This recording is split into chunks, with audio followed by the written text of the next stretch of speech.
waiting. Hello, everyone. Angelo Batio here. Joey. That's Robert. He says nothing. He plays guitar.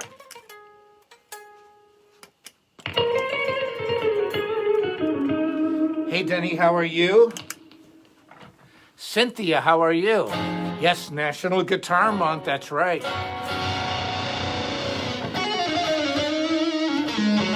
Hi, Cynthia, how are you? Roxana, hello. Jesse, hello. Tanya, hello. Greg, hello.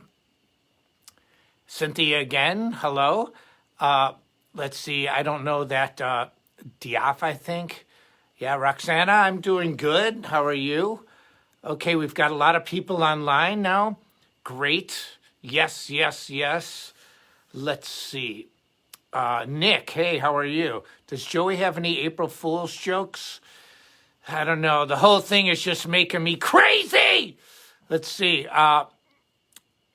Okay. All right. We have a lot of people online. Let's see. Let's just start to play a little bit.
I'm playing through this new amp. I played through it last week. This is the 40-watt tube amp by Sawtooth. This is a really high-end amp. It's got a vintage 30 Celestion. It's made with really top quality wood. It's got a great reverb here. I put a little compression in. So you get that cool, hey Ben, how are you? Hey Sue. So you get that really nice, kind of that bell sound.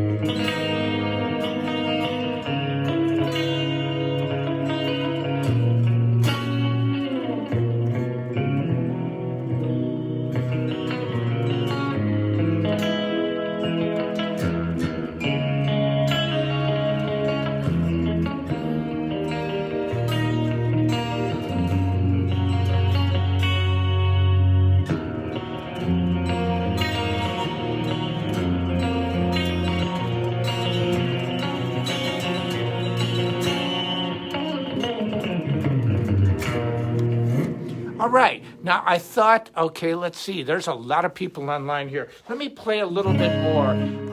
This 40-watt tube amp is just incredible. It's super loud. I mean, I have it at maybe, I don't know. It's like right before the threshold of death, Okay, see, I'm restraining Joey for now, but he wants to talk. See, I'm choking him now, so... He's going to get me later, though. He woke me up in the middle of the night last night like this. I'm like, what? He goes, shut up and go to sleep. I am the star. I am the star. I, me. Who do you want to see? Joey. I, me. Who do you want to see? Joey. I'm like, where the heck did you get that? Shut up. It's my show. See what I have to deal with? And people say, hey, dude, man, that's not like a ventriloquist, bro. I ain't a ventriloquist. How does he talk? He's a hand. He talks through me, but he takes over. See, he told me last night, he said, you know why you do this over under? Because me. When you were a little kid, I was Joey the narcissist. And I said, here's what you're going to do, MAB. You're going to start doing this weird stuff on guitar. Why? Because I, me. Who do you want to see? Joey. I said, what? So he's telling me last night that he's the one who came up with the over-under. I'm like, are you kidding me? He's like, yes, it's me. Joey the narcissist. It's always been about me.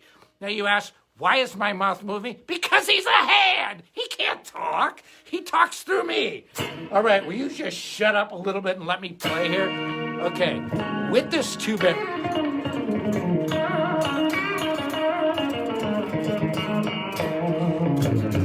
Now, I don't even have it that loud. This amp is super loud. It is loud enough to overpower a drummer. And if you play with really good drummers like I do, that says a lot. Every great drummer I've ever played, even Derek Wright, who played, oh my God, Skyfall. He's played with everybody. He came up in the Tony Braxton school, and he hits really soft, but he also can hit super hard. And so so all the greatest drummers I've ever played with can just, the way they hit those drums, it's like this crack of the wrist, it's like thwack. Like Carmine Appice or Vinny Appice or, even Joe, the CEO of Sawtooth and Chromacast, they hit super, super hard. Brian Tishy. The list goes on and on of great drummers that I played with over the years, Bobby Rock. And they all have that one thing in common besides they can groove like crazy. They hit it really hard. Really hard! Hard! Very, very hard. See? Joey's right. And so, but when I play through this 40 watt, I absolutely love it. We use, and this is part of the MAB signature series, but you're not going to see my name all over. It doesn't say Angelo Batio. Why? Because it should say Joey. Me. It should say Joey's 40 watt. And so, no, but the reason is seriously, I don't want my name overall on all these things. I just want to be part of the design. And what we did, we created this awesome 40 watt combo. And you think 40 watts, think about a old 50 watt Marshall. It is more than loud enough to hang with the band. And now with the current technology, this amp is just gorgeous. And it's got a great clean channel. Now again, I said I use compression on clean, always like.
Then you switch it to overdrive.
anyway, you get the idea. The amp sounds absolutely amazing. And now what I wanted to do too is talk to you a little bit about some of the things that we have going on at Sawtooth. If you're not familiar, Sawtooth Guitars, amps, drums, keyboards, everything else is also got another company called Chromacast, which deals in music accessories and lots of other things. I mean, it's huge. And then they have a retail side, Go DPS Music. Now, they created an app called Go DPS Live. So it's Go DPS Live. If you download the app, it's free. Free. You know why? Because you can see Joey. Joey, I, me. Who do you want to see? Me. It's Joey the Narcissist. Okay, cool. Let me talk about this. So anyway, what the app is designed for is a lot of things. One, if you download the app, it is absolutely free. This month, next month, there's no like trial period. Like areas, it's free until it's not free. You know, I remember I said this before. I went to Vegas, like old Vegas, and I saw this $1 million, thing. You can see it. It's been there, I don't know, forever. Probably before I was born, which is a while ago. And so anyway, I was there. And they said, oh, you can get a free photo. And I looked at this girl, and I said, well, how much is free? And she goes, no, it's really free. I go, free? As in, how much? She goes, no, it's free. And so it was free. Well, the app is free. There's no additional charges. It's free. Just download it. But if you download it, you're going to see the MAB band. What we did is, some of the people at Sawtooth are really amazing musicians. The drummer Joe, Kevin, he's a lead singer. So what we did, and then we have a guy named Nils on bass, who is not only has awesome hair. I mean, that's not the criteria, although I did come up in the Hollywood glam scene, so yeah, I had to have something going on in the looks department. And so, but he's a great bass player, and he's got a great voice. And so, but if you go to the app, you can download it for free. It's free. You can get lessons, multiple lessons from multiple guitar teachers, including myself, and we start at the beginning. It's beginning on to more advanced. But not only that, you get to see the MA band in concert. And not only just my band, but other bands as well. And here's the really cool thing. Anything you order through the app is an automatic 20% discount. And I mean, you just can't beat it. I mean, downloading an app for free, and you can get all these extra features, and I can't stress it enough.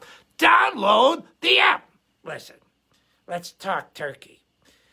I'm the coolest hand you've ever seen. Now, if you download the app, you get to see me. You get to see Joey. Why? Because I got a full concert of me just tearing it up. And so if you can watch it, and you can watch it through the app, you can get also stuff for 20% off. Okay, enough. So I don't want to keep saying it, but it's really a fantastic feature that, I mean, how many music companies offer an app? And it's like right now, everybody is jumping on the bandwagon. Oh, we must do a live stream. I've been doing it for over a year. So, we've been on the cutting edge of all this stuff. Sawtooth and Chromacast and Go DPS, name of the app is Go DPS Live. Just type in GODPS. And it'll come up. Anyway, I just want to play it a little bit more, and I'm using the MAB string dampener too, but I want to play a little bit more through this amp. What I have is I have the reverb. It's got a built-in reverb. I have it cranked.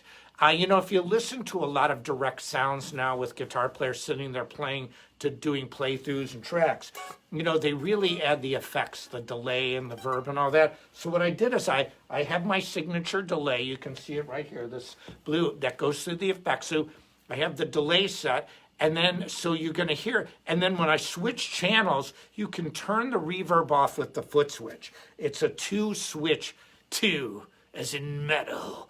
Divisible by metal. Everything I do is divisible by metal. And so you can channel switch on one side and turn the reverb on and off, but I don't want to turn the reverb on and off.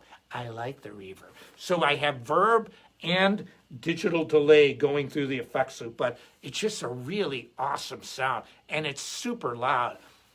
Raw tube power.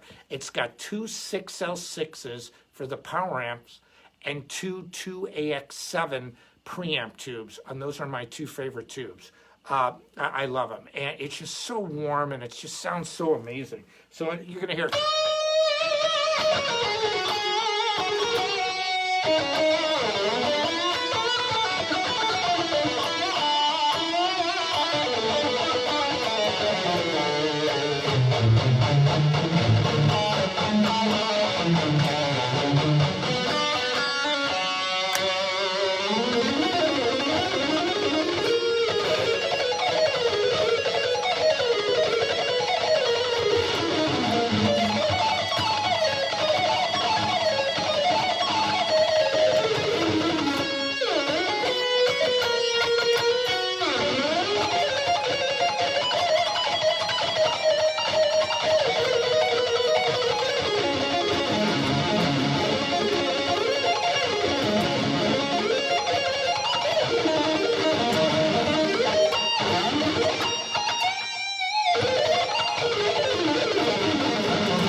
All right, I feel much better now.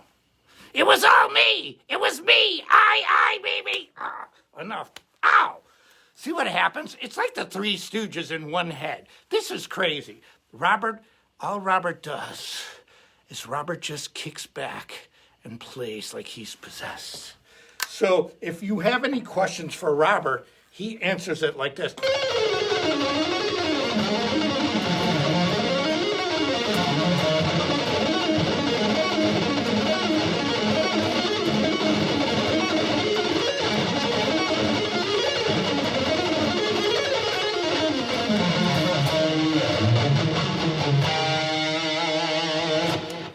That's how Robert talks. Now, I've talked to you about the amp.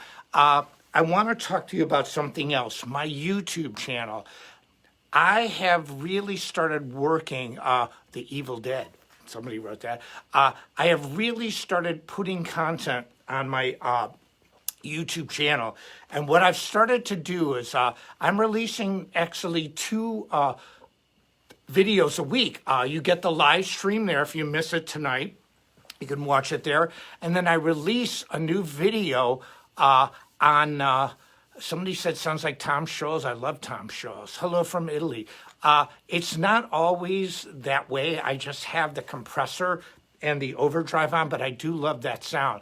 And see, with such a great tube amp, you can get a great process sound. That's the point. That's why I put all the, the effects loop and all that in. Hey, Sue, how are you? Let's see, Manny from Mexico City. Wow, there's so many people. Okay, and then, but on my YouTube channel, we released a video last week called Read It and Weep. And it's me singing when I was 23 years old. Yes, I was a lead singer in the band called Freeze, and then another band after that called US. And then I joined the band Holland, and the infinite ego of lead singers, I never sang lead again. So from that point on, I was relegated to the lead guitar status and occasional background vocals. And so, but I used to love to sing lead. That's why I can write songs.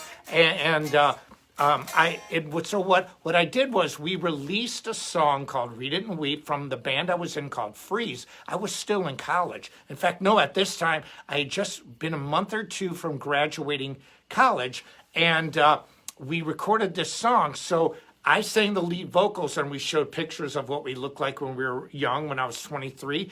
And then I did it. I also played a solo that is from today. So there was a part it's like a really cool part, but it was real simple.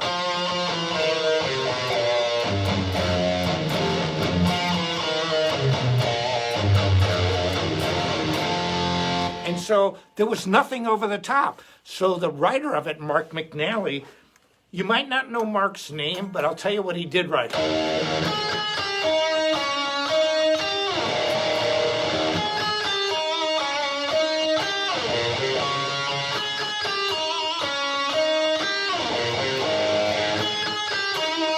Then I wrote,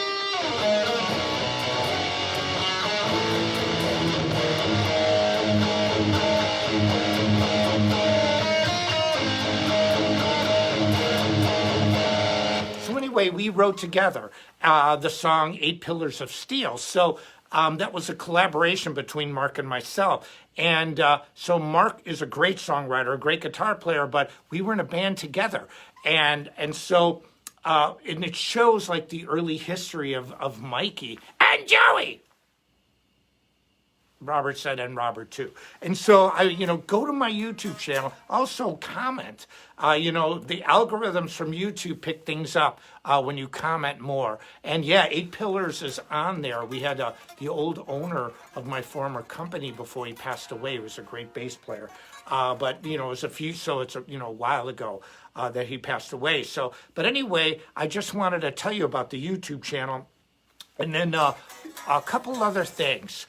If you have some questions today, let's talk about it. Let's do it. Gotta Run, I remember that from the Brat Stop. Hey, Deb, how are you? Gotta Run was great. Let me tell you a little bit. Somebody mentioned this. Now, when I was in the band Holland, the singer from Holland, Tom, had one of the most amazing voices. I used to actually get chills listening to him sing. He had this song. When I first heard him sing, it was the very first jam we did was a song called I Just Can't Believe, and I actually recorded it. And it was a blues song. It was like 1, 2, 3, 4.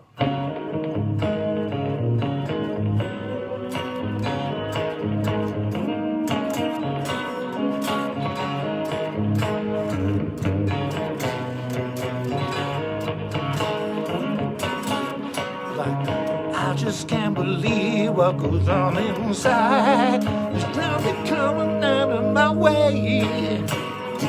I just can't believe what goes on inside. And I just can't believe. I just can't believe. I just can't believe. Believe it or not, you're all that I got tonight. And then, hey Alexis. Anyway, so we were playing the song, and then he kicks it into high gear, and it sounded like Steve Perry meets Paul Rogers. Like, I just can't believe. I just can't believe. I just can't believe. Now it's pretty high for me. That's higher than my voice. But like, I just can't believe what goes on inside. So that was the first song that Holland ever did, and I have it on tape. And he was like, I just can't believe. And the way he did the vibrato, it wasn't like, yeah, it isn't bad for you to turn to me. Not like,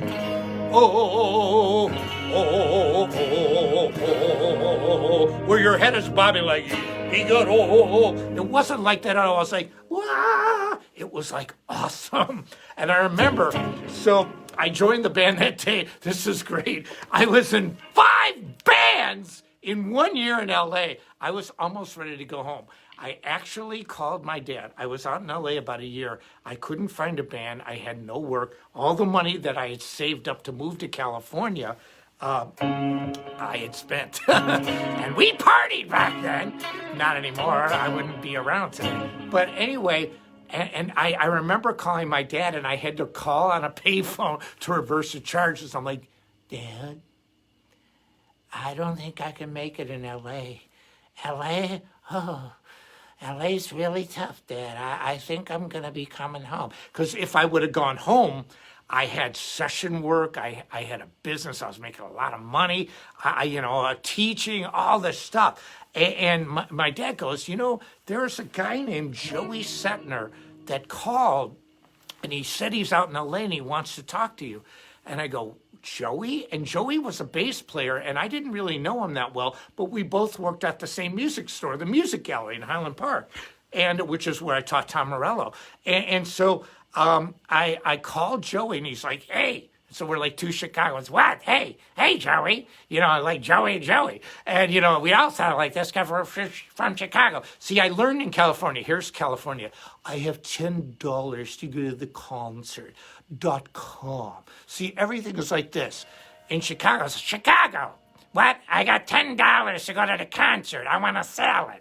That's Chicago. And when I moved to California, everybody was like, dude, where are you from, bro? Are you, from New York City, dude? No, I'm from Chicago. Don't even embarrass me with that. Not New York. And so what happened was I called Joey, and he's like, Batio. He goes, we got this band. It's called Holland, Tom Holland. And I didn't know Tom at all. I only knew that he was in a band called The Bees, and he played in a version of the band Steppenwolf. And I had seen Tom in concert, and I thought he was amazing. So I had 2 guitars, 1 half stack, and 1 suitcase full of clothes. And at that time, I kid you not, I was sleeping on the floor of a house that I only knew for a couple weeks. I was like, talk about a degree from Rock and Roll University. I had nothing except for 2 guitars, 1 half stack, and a suitcase. And I had my overdrive. That's it. Because there were no effects loops in the amp that I had. I had an old Marshall.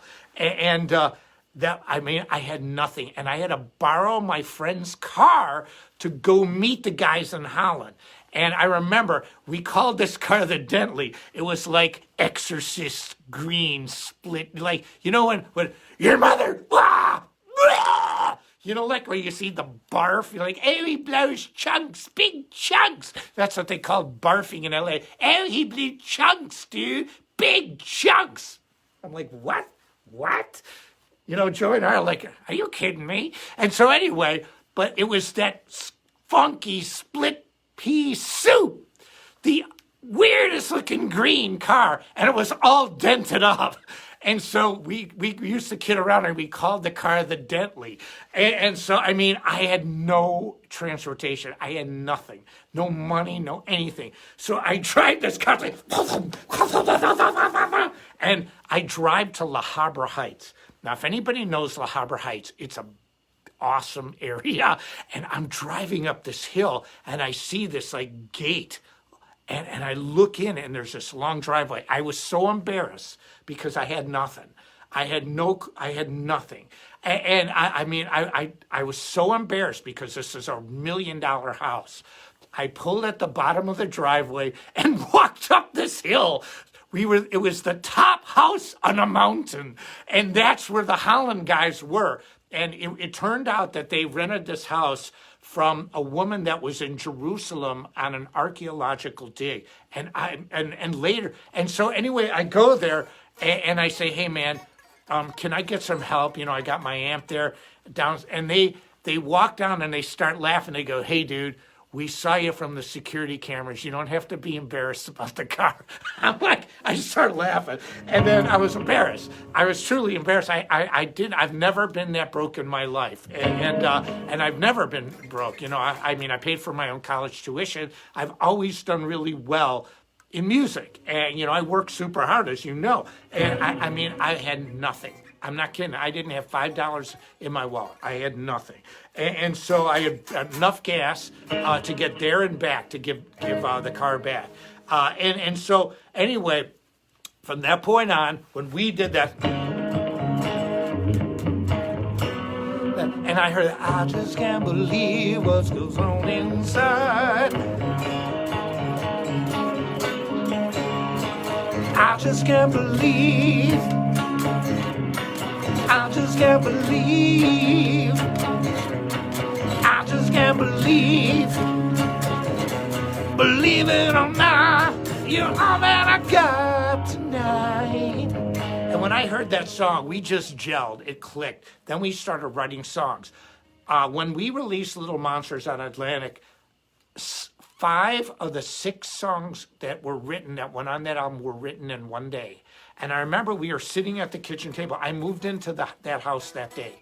And so literally it changed my complete life. I told my dad, I said, Dad, I'm not coming home, because I was a session guitarist in Chicago. I was doing TV commercials. If you think about Chicago, back then, Oprah Winfrey Show, Chicago. Jenny Jones, Chicago. Phil Donahue, Chicago. Jerry Springer, Chicago. Chicago owned daytime television, but they were also the jingle capital of the United States. And what do I mean by jingles? Radio, TV commercials. So I was the guy that when you heard a guitar, when the bacon sizzled at 17.4 seconds, that was me on guitar. And I remember one of my favorite commercials ever was a Taco Bell commercial that never really made it big.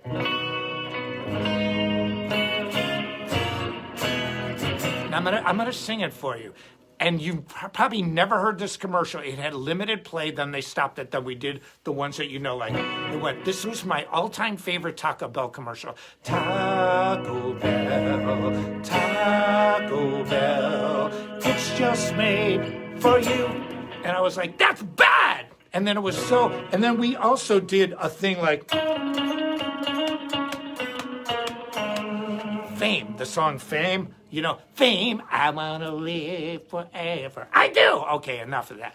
And so we did a thing called Allied van movers. It's like, instead of going Fame, we went Allied. And then here's what happened. This is why I can take criticism, but I'm going to just tell you guys right now, I don't like it in my own pages. And it's not that I can't take it. I'm a big boy. It's like coming to my home with dirty shoes and putting dirty shoes on my carpeting and on my furniture, putting your feet up. That's how I think of people saying derogatory things on my pages. You can go anywhere else, say whatever you want about me, I don't care. But don't come to my house and with dirty shoes. And so, anyway, that's my metaphor. But anyway, but I had an overdrive sound. It was like, sorry, I'm laughing thinking about it. Went. And so anyway, we did this thing, and then I had to do the overdub because I was playing rhythm guitar for the first tracks, and then they wanted me to overdub it. And this guy, this producer, was a total jerk. I found out that a lot of times producers, especially if they're narcissists. And so they're true narcissists. And so they walk in there, they think they're God, and they do things just to show that they're in control. And so it's like power.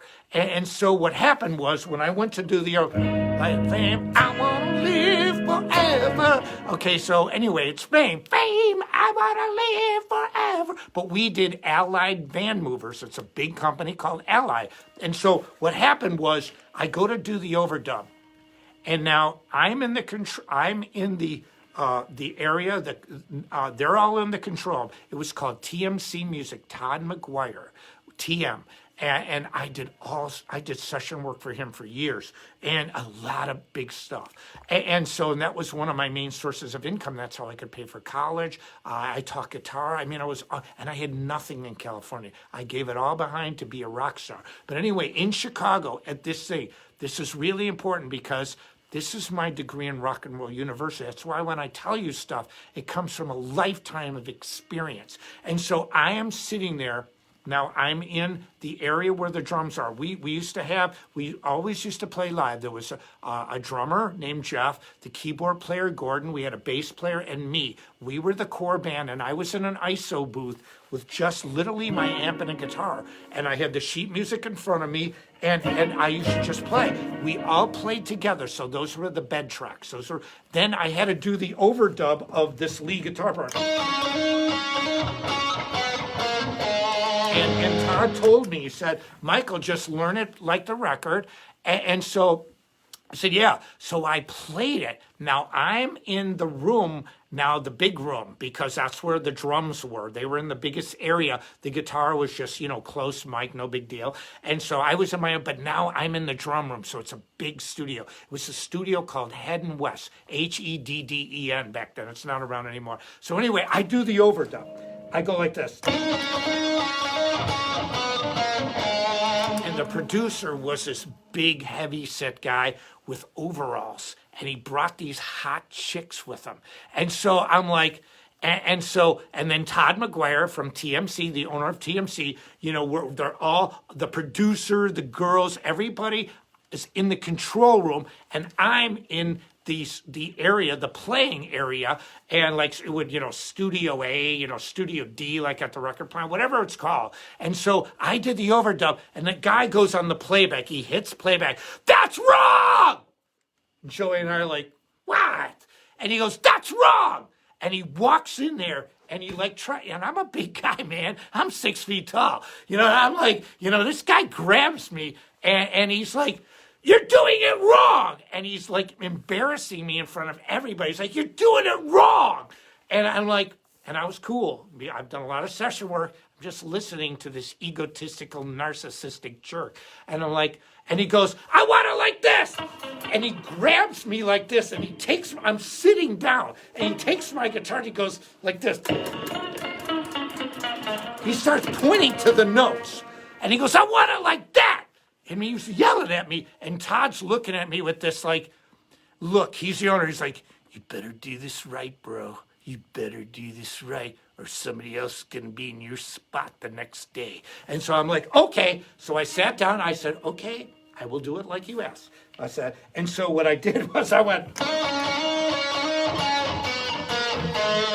I play it with one finger, just like he did it. And all of a sudden he goes through the playback, and he goes, beautiful, beautiful. I love, and Todd's like, you will live. Thumbs up. And so this is the kind of pressure that I was under. Now, these are TV commercials. I mean, there's a lot of pressure to this. And so when I talk about stuff, I have a good time, because if I didn't, I'd go crazy. I mean, I see a lot of humor in life. And I'm a student of history, as much as people, hey, you want to cancel Dr. Seuss? Cancel him. I say, well, I know about him. So think about what you want. Do whatever you want. If you want to not learn from the past, you're going to be a dummy, and I'm not. And so I don't criticize. Hey, if you want to be stupid, be stupid. I mean, don't bother me. I don't want to be stupid. I want to learn from things. My dad told me, son, don't reinvent the wheel. He was serious. My dad was the most, back in the old days, I mean, before, he hired women to be plumbers. He was in building. He didn't care if you're a man, woman, black, white, or anything. He didn't care. He's like, whoever does a good job, and one of his favorite, he loved sports. He loved Muhammad Ali. He goes, when Muhammad Ali said, I'm the greatest, and then my dad said, I love this guy. And the fact that Muhammad Ali, for his convictions, actually, I don't know if he went to jail, but he would not fight in the Vietnam War. And believe me, he could have killed a lot of people. But he believed he had convictions. He didn't say one thing and did another. My dad loved him. And so that's the kind of family I grew up in. But my dad said, son, don't reinvent the wheel. I study so much history, but I'm a historical person for you. And so when I talk about this stuff, I don't just, yeah. I like the yeah. But it comes from a place, I lived it. I've lived this stuff. And so, it's important for me, and I love doing these. I love doing these live streams. And, so anyway, that is the moral to my story. What does this have to do about now? The things that I say, the things that I do, I have a conviction. I have a belief that I truly, all the accolades I've had as a guitarist and an artist, winning awards and having songs on the charts and, people playing No Boundaries with violin and keyboards. And, I've seen my songs done by so many different types of instruments. I mean, it's really great.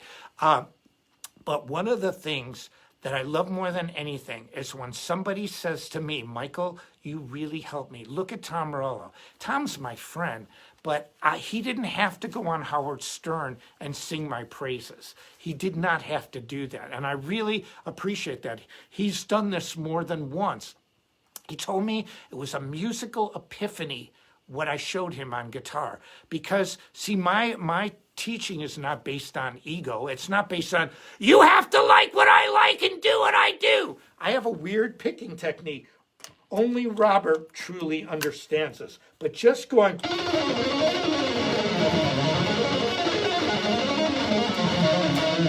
I mean, I can just riff all day.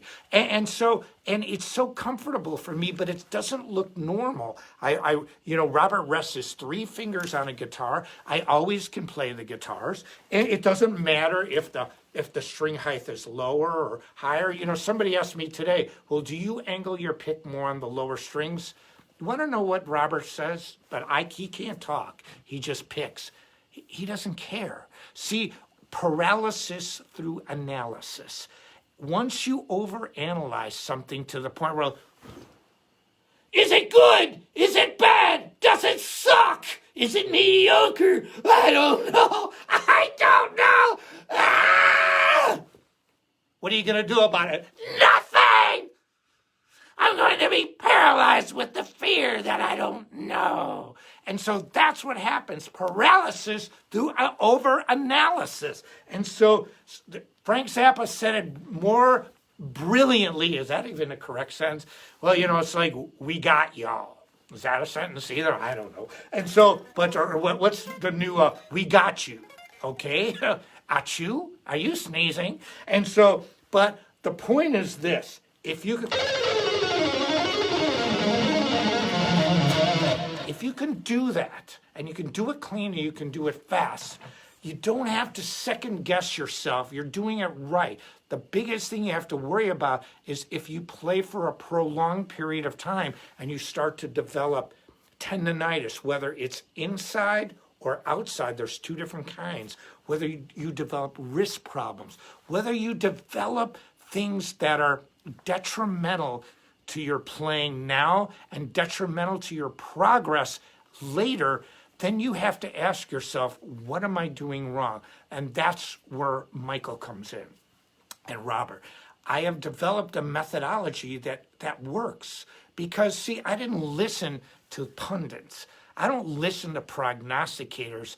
If somebody has a really good idea for me, I'll listen. But when people, oh, you sucker, oh, this dude, not just to me, but to everybody. A lot of my famous friends and I have talked about how we handle criticism. Even Oprah Winfrey, she can't deal with, and she's a billionaire. Nobody likes to be criticized, but I found out because I'm a good public speaker, you see, I'm just making all this up when I'm talking. I don't have a script. I'm not making up what I'm talking about, but how I talk about it. If I come back at somebody with a really sarcastic line, which I'm more than capable of, they don't like it. It's like, do as I say, not as I do. I can criticize you, but don't criticize me, because I'm good with the flames. But I don't choose to do that. That's not my personality. I rather play. I would rather show people by example rather than show people by my big mouth. And there's a great saying that says, never pass up an opportunity to keep your mouth shut. When you want to criticize something. I don't like everything in the world. I have bands that I actually really dislike, and I don't like some people. I don't even like some companies. I very much dislike them, but I'm not going to flame these people. Maybe they dislike me, so I'm not impervious to this. And so, but the point is this, what I do know about guitar, I've helped a lot of people. And there is a guy named Philip in a band called Avert. I hope I said it right. He came to me. He was in a horrific car accident. Nasty. His hand, full force, hit the steering wheel of a car. Now, I don't know if the steering wheel broke, but it shattered the bones in his right hand. So he was a great death metal guitarist.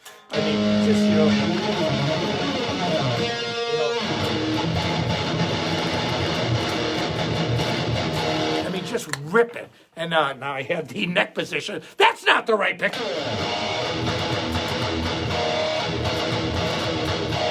Much better. And so, but anyway, he could not play right-handed. So, but he had to learn how to play left-handed. He contacted me for lessons. I listened to his story. I said, yeah, man, I'll show you. I play left-handed with my double guitar. And I'm not saying, you know, it was his work ethic that did it, but I steered him in the right direction. I'm going to post this on my pages because Metal Sucks. I think that's one of them. One of the big heavy metal magazines did a really cool article on Philip. He learned how to play left-handed. I showed him things about ergonomics, broccoli, about how to economy of motion, things that really zeroed in on what he had to do to be good.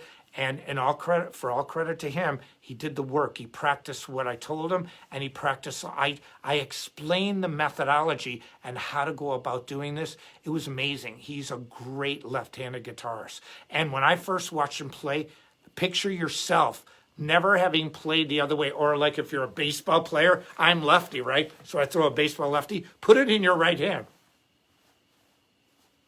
And so try that. That was the equivalent of what he had to go through. It was really incredible. Now I'm going to switch channels.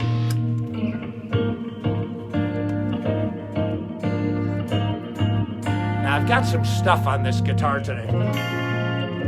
I've got pretty heavy compression.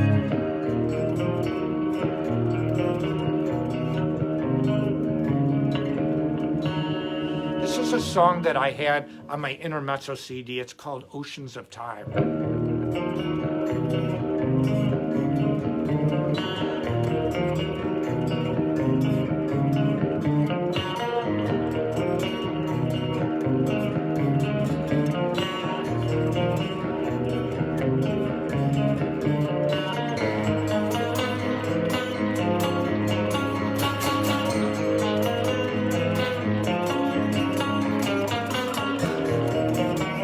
What I did is I did it on 7-string, so I'm missing that low B. But this guitar, the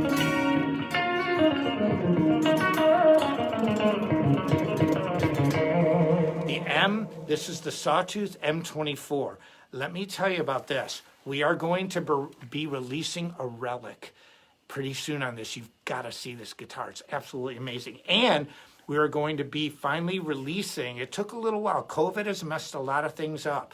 And so it's really delayed a lot of things for us and for a lot of companies. But we have the 7-string, the MAB 7-string coming out in black, the color of metal. But it's not a color. It's a color to me. And so we have some really cool stuff coming out. But one of the things that I'm really proud of is this 40-watt amp. I think it's absolutely fantastic. I mean, it sounds amazing.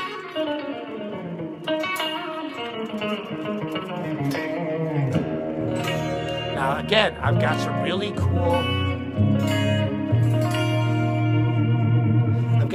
cool effects on it. Now, I did this for a reason. You know, there's so many people that like, you know, artificial amp modeling and stuff. And I always say, do you want like a fake Steve Vai or do you want the real Steve Vai? And I would prefer the real Steve Vai. I think he's amazing.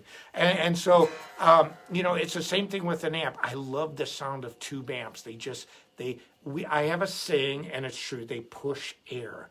They just push it. And you cannot get this with a simulation. You have to experience the tube amps. They just cut through the drums. When you're on stage, you know, it's one thing playing by yourself on a playthrough on a backing track. And I don't begrudge that at all. I think it's amazing. It's another thing getting on a stage and playing with a drummer who hits super hard and a singer who's belting it out and a bass player that's powering it down. And so you need an amp that cuts through. This amp is great. And, you know, the trend is now not to use half stacks, to use more compact amps. This 112 Vintage 30 will blow your mind. And it's just a great sound. Well, anyway, I've said what I'm going to say. One last thing. RME, the company, It's called, the parent company is Syntax, Synthax. They make interfaces like called the Babyface Pro. Let me show you this real quick. I actually have two of them. This is the original Babyface Pro, and then I have the new Babyface Pro FS. And what they are is digital interfaces. And so, when you plug you can plug vocals in, you plug your microphones in, when I go to record amps. And so what happens is that they are sponsoring a contest, which I'm one of the judges. And if you go, you're going to win one of these new baby faces, and they look similar, but the new one is really awesome. I mean, they're both awesome. They're really high-end analog to digital converters. And so anyway, I'm judging the contest. So if you go to syntax.com, you can register to play your stuff. Anyway, I can't say enough about Sawtooth, Chromacast, and GoDPS. Just remember, they are the sponsors of the show. So without them, I really couldn't do this week to week. And I can never talk about something I don't believe in. And if people know me, I'm not a company hopper. If I leave a company, it's for a really good reason. And it is... I really love working with the people at Sawtooth and Chromacast and GoDPS Live. But download the app, GoDPS Live. You can check out the 40-watt combo. I just did a really cool demo. It'll be available soon. And we've just got some amazing guitars and gear coming out. Anyway, I want to thank each and every one of you for coming out every week. I know there's a lot of competition online. Joey thanks you. No, I don't. It's about me. You want to come to see me? Me. Who do you want to see? Joey. All right. Ow. Hey, what did you do that? Because I'm the boss. See what I have to deal with? And Robert's, he's thinking. He says, don't do that to Michael. And Joey's like, ow. I feel like part of the Three Stooges, only I'm not Mo. Well, I look like Mo with my hair. So somebody did a great caricature, me holding a guitar, and they put Mo's head from the Three Stooges. I got to admit it, somebody had a little too much time on their hands, but I very much enjoyed it. Anyway, thank you very much. I'm Angelo Batio. See ya next week.